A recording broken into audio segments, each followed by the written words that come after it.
"Stop, don't come near her." The wind howled through the night of Elam, where moonlight slid along the body of a mermaid whose golden scales blazed like the sacred fire of Yoruba. Camille lay pressed against the water's edge, her hands clutching wet sand, her heart pounding with the shame and ancestral pressure that the two kingdoms had bound to her life. With every breath she took, her golden scales glowed like fragments of soul trying to break free from her body to escape a barren fate. But from the dark forest, a figure was approaching, unafraid of her mystical light, without contempt, without disdain, just slow footsteps and eyes that knew how to listen. Was that man coming to save her, or to trigger the calamity the ocean had always concealed? Long ago, in an ancient African-American community, where the ocean mist of Elam always wrapped the sandy shore like the soft shawl of the ancestors, the story of the golden-scaled mermaid began on a pale dawn. The first light of day fell across the sea in curved golden ribbons like crescent moons, and beneath those waters, Cammie's body gently moved, her scales reflecting every ray like fragments of gold breathing. She swam slowly, as if each flick of her tail were weighed down by a burden no one could see, yet everyone wanted to judge. The sea then was vast as a realm of contemplation.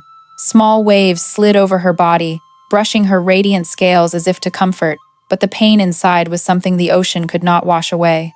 Cammie swam past the coral groves that had witnessed her childhood, past the rocks where she once sat listening to the elders' tales, then quietly halted before the gates of the underwater palace, where the cold, blue glow of Odumodu's throne still radiated even when the king was absent. Each time she drew near that place, silence pressed on her shoulders like thick sea mist, reminding her of the years of waiting, praying, and disappointment. That day, the palace still bustled with the hurried tail slaps of the concubines swimming in and out. They whispered half-finished stories, their eyes always turning toward her with curiosity mixed with contempt. Cammie did not respond. She simply kept swimming, her face serene, though inside she was already rotting from comparisons and expectations. Along the corridors, the golden light from her scales reflected off the stone walls, but instead of making her look powerful, it only made her stand out like a reminder of the sacred duty she had yet to fulfill. When she left the palace to rise toward the surface, schools of small fish scattered as if making way for the queen, but that reverence was not enough to soothe her rippling heart. She headed to the one place that gave her silence, the shore. There, the morning wind carried the scent of salt, seaweed, and the deep, muddy smell of ancient marshes. She slid onto the familiar rock slab, her hands resting lightly on her empty belly, an unconscious gesture repeated for years like an unanswered prayer. The sun climbed higher, its gold touching her scales and making them blaze like a carpet of sacred fire. Brilliant though it was, that beauty only made her feel more alone. People saw only splendor. No one saw the nights she sank to the ocean floor trying to hear answers from silent gods. She remembered the prophecies repeated through generations. Remembered King Odumodu's eyes when yet another moon season passed in vain. Remembered the bitter laughter of the concubines each time she swam by. All of it coiled into a heavy mass inside, making her want to melt into the water so no one would expect anything from her anymore. That morning, when the wind shifted and slender waves caressed the rock, she closed her eyes. She did not know that right behind her, on the narrow path from the forest to the sea, leaves had just rustled softly. A slow, hesitant breath, then a figure appeared at the edge of the light. Not mocking laughter, not the scolding voice of the underwater court, but a different presence, warm, earthly, sincere. And that presence, even for a single moment, made the still morning air tremble like the surface of water just touched by human hands. When she opened her eyes, the waves had changed their rhythm. Something was about to enter her life, light as wind yet strong enough to change the color of fate. And before we continue the main story, don't forget to subscribe to the channel and like the video. Oh, and please leave a comment below telling us where you're watching from. We're really happy to know. That morning, the shoreline of Elam seemed to pause as Cammie turned her head toward the strange sound that had just flickered from the forest's edge. The gentle light of dawn filtered through the leaves, falling in streaks across the still wet sand. The figure still stood motionless, as if he himself wasn't sure whether to take another step or leave to preserve the sacredness of the moment she was living. But the wind blowing from the ocean carried the scent of salt and a touch of the sun's warmth, brushing against him and urging him toward that shimmering gold. Cammie said nothing. She simply watched the man approaching a familiar build of this land, sturdy from labor, quiet from private pain. and present through the endurance that African American ancestors had passed down through ancient generations. His eyes weren't hard like the coastal warriors, nor coldly sharp like the gazes from the underwater palace. They only reflected surprise, then quietly turned into a vague understanding as he saw her golden scales glowing on the rock. Not a single word was exchanged, but the air between them began to shift. He stopped a few steps away, his bare feet sinking into the soft sand still marked by the night's waves. His breath mingled with the sound of the sea, and in that moment, Cammy recognized the presence of a soul that didn't aim to judge her. He didn't look at her with mundane curiosity, nor did he see her as a mythical symbol. He simply stood there like someone who had carried enough wounds in his heart to recognize another's without her needing to speak. Cammy drew back from that gaze, not out of fear of a mortal, but because she wasn't used to eyes that held no disappointment. The golden light on her tail gradually softened, as if the ocean itself wanted her to stay calm before this appearance. A gust of wind blew, pushing her wet strands of hair over her shoulder, revealing a face accustomed to bearing heavy days. She felt the sun's warmth flood her skin, and more surprisingly, her heart loosened just a little. The man before her remained silent, but there was something in the way he stood, the way he bowed his head slightly, and kept a respectful distance, that made her realize he wasn't an intruder into the sea's sacred space. He was like someone who had wandered, lost from his own pain, and accidentally found another pain blending into the rhythm of the waves. That coincidence made Kami suddenly think of the old tales her mother used to tell, that sometimes the ocean itself brings two broken souls close to remind them no one was created to suffer alone. The sea rose and fell, leaving faint white foam trails on the sand. Kami felt time slow, each moment quieting like an ancestral song hidden by the wind in the leaves. Though she didn't want to admit it, this man's appearance opened a small crack of light in the shell of pain she had clung to for too long. She didn't turn away, nor did she sink into the sea. She simply let that presence exist alongside the morning. The last rays of dawn slid over her golden scales, turning her body into a warm stream of light. The man instinctively took a step back, as if to keep that moment in his heart, the image of a mermaid, beautiful not just for legend, but for her fragility, for the sadness blending into the light. And though neither spoke a word, both knew. That morning's silence was the first door opening to what would forever change their fates. That morning on the shore of Elim drifted by slowly, like a verse in an ancestral song, and from that day on, the appearance of the man Chinedu quietly became part of the familiar rhythm of Kami's breath. There were no appointments, no calls, but whenever the moon rose or the sun sank into the sea's embrace, she always felt a subtle shift in the air, as if the ocean knew exactly when two souls needed each other and gently guided them to the same place. Kami kept returning to the old rock, where the sea breeze carried a softer warmth, and there she would see Chinedu's quiet footprints pressed into the sand before she arrived. He often sat just far enough away not to unsettle her, yet close enough to share the silence of those who had known loss. The quiet between them was not emptiness. It was like the sea's surface after a wave receded, still holding the warmth of the motion that came before.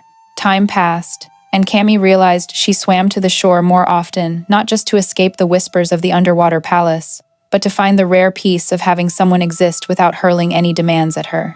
The golden light on her tail shifted with each sunset and reflected in Chinedu's eyes, turning her beauty from a display of oceanic power into the quiet glow of a soul slowly coming back to life. Some evenings the sea was so calm she could hear her own breathing blend with the wind threading through the trees behind them.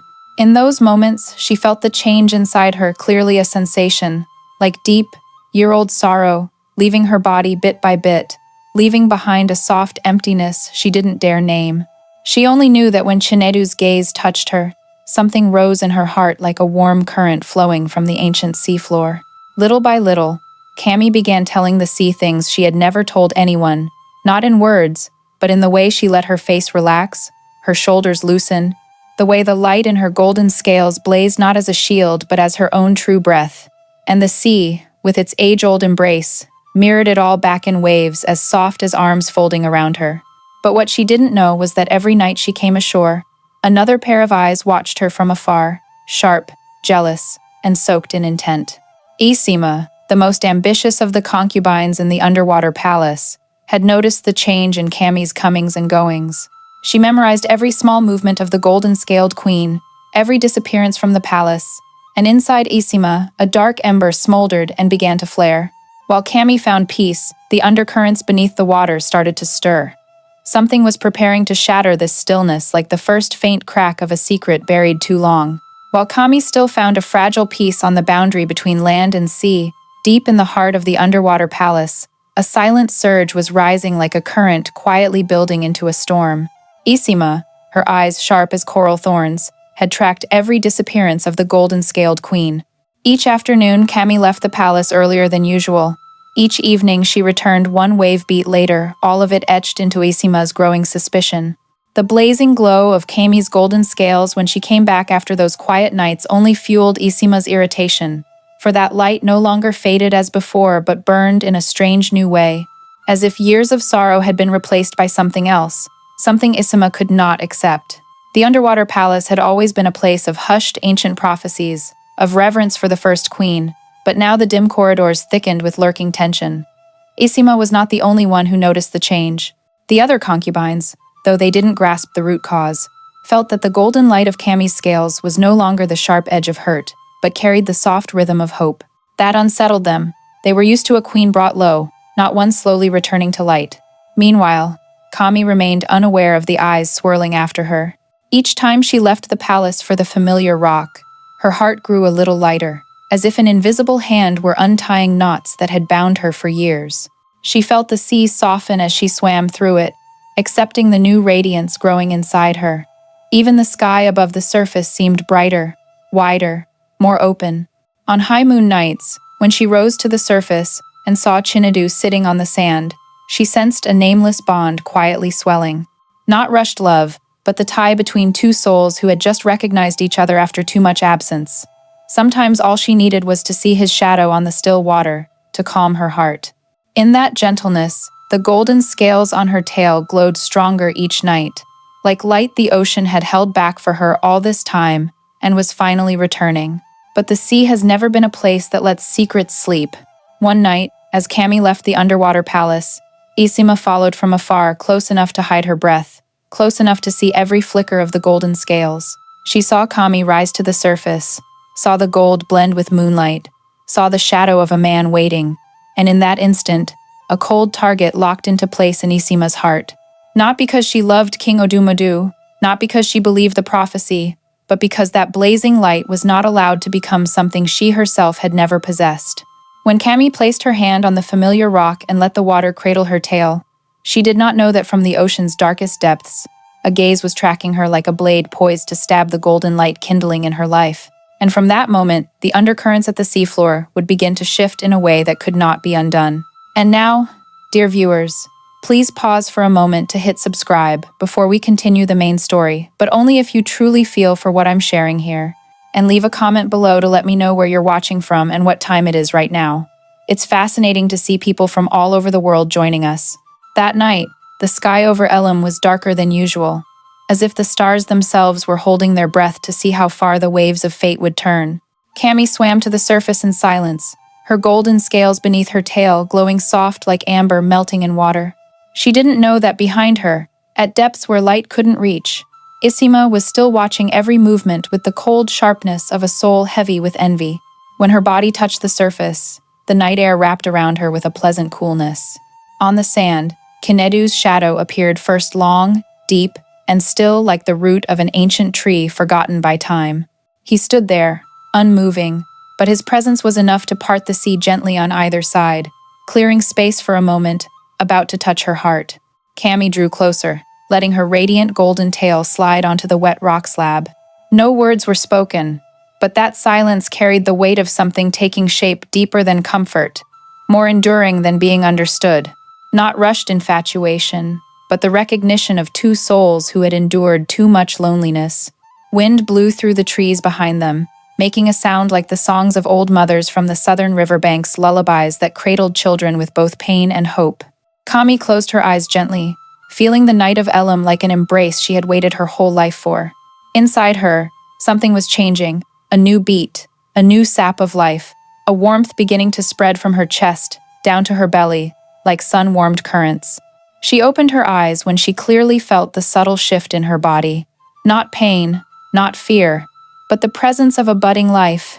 Tiny flecks of light appeared beneath the skin of her belly, spreading out like faint golden patterns drawn by the sea's waves. The water around her trembled lightly with each pulse, as if the ocean recognized before she did the new existence forming. The sea is never silent about the sacred. A warm current lifted her body gently, and though she heard no words, she felt a faint whisper from the depths. A reminder, a warning, a long-forgotten secret slowly awakening. Every tale the sea elders had passed down through generations about the prophecy split in two, about two children born from two worlds, now felt like puzzle pieces sliding back into place. On the sand, Chinedu still stood quietly, but his gaze now held an unusual softness, as if he too sensed the bloom of light from her body. Not the look of a man admiring a wonder, but of someone who knew his life had just stepped into a turn with no way back. In the lingering moonlight, his shadow and hers blended into one single shape, an image that belonged neither fully to the sea nor entirely to the land. When she placed her hand on her belly, the golden scales around her waist blazed once more. It was no longer the light of beauty, but the light of life.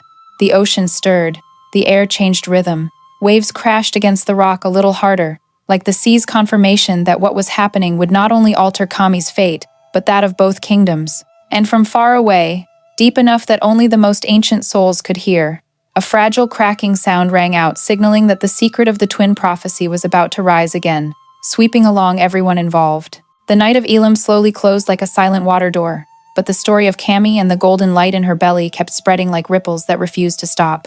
On that shore, where the wind embraced skin with salty chill, the golden-scaled mermaid had crossed the boundary both kingdoms feared to face.